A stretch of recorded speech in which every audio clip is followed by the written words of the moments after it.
New York City, the Big Apple, the city that never sleeps, the 14th biggest city in the world, and second in North America, but still the city with the biggest ego.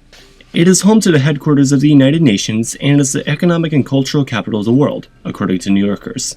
But it is not the capital of the United States. That honor instead goes to Washington, D.C. So why is that? A lot of countries around the world have capital cities nowhere near as big as the largest cities, which can trip up anyone trying to guess the capital of a given country. For example, the capital of Turkey is not Istanbul, but Ankara. The capital of Canada is not Toronto, it's actually Ottawa. The capital of Australia is not Sydney, but Canberra, etc. So why do some countries do this? For a government of, by, and for the people, wouldn't it make sense to put the capital where most of the people already are? To answer this question, it is really important to understand the history of each respective country.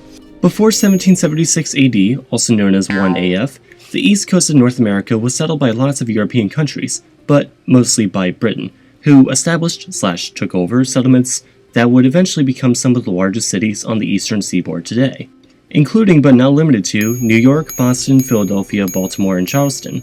However, one place that didn't exist back then was Washington, D.C., which sounds like it would make the answer even more complicated, but actually hints at a very important point in the story.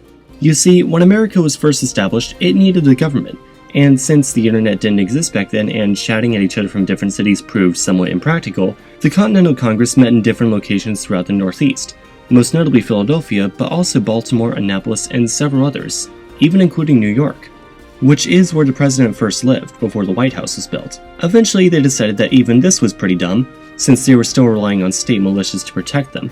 So they decided to establish the District of Columbia, taking away a bit of land from Maryland and Virginia as a compromise between North and South. This allowed Congress to better control its own affairs.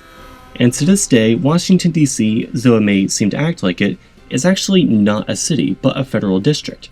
This means that its budget and laws are under the control of Congress, since it's where Congress lives. So anything major that happens in DC would also likely affect all of that important stuff downtown. So planners need to be very careful in the district. This is why DC residents didn't get the right to vote in presidential elections until the 60s, and why DC's license plates say taxation without representation. Now, up in the Great Friendly North, Ottawa is certainly no small city, but it's nowhere near as big as its close neighbor, Toronto. So why is it the capital of Canada? From 1841 to 1867, there was the Colony of Canada, which also moved the capital every time the emperor died every few years, until eventually settling on Ottawa, which, unlike DC, was actually already an established settlement before being chosen as the capital. Because of this, it was Queen Victoria's government who decided on Ottawa, as none of the Canadian officials could agree on a specific place. Ottawa was chosen for two reasons. First, its location, surrounded by dense forest and far from the US border, making it easier to defend. Or, well, maybe in principle. And second, because it was right between the major cities of Ontario and Quebec, making a compromise between East and West.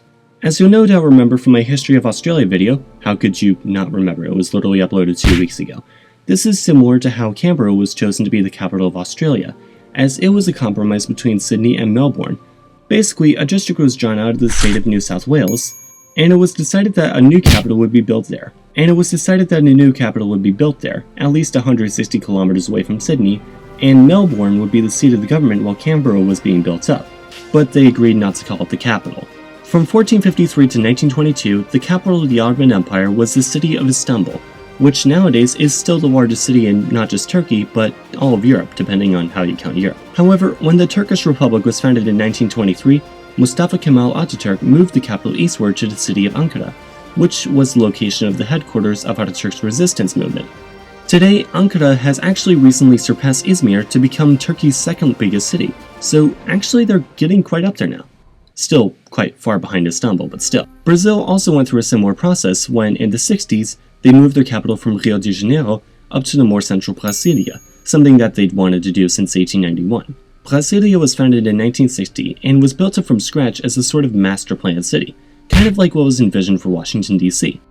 In the 80s, Nigeria also followed a similar path and moved their capital from Lagos to Abuja, also built from scratch in the center of the country as to not pick sides between the primarily Muslim North and Christian South. So those are some of the stories of how and why some countries have chosen to place their capitals in smaller cities.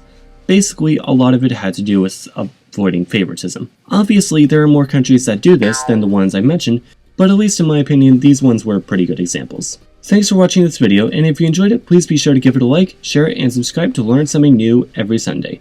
Also, be sure to follow me on Twitter, @KhAnubis, for updates, announcements, votes on future videos, and other random thoughts from me.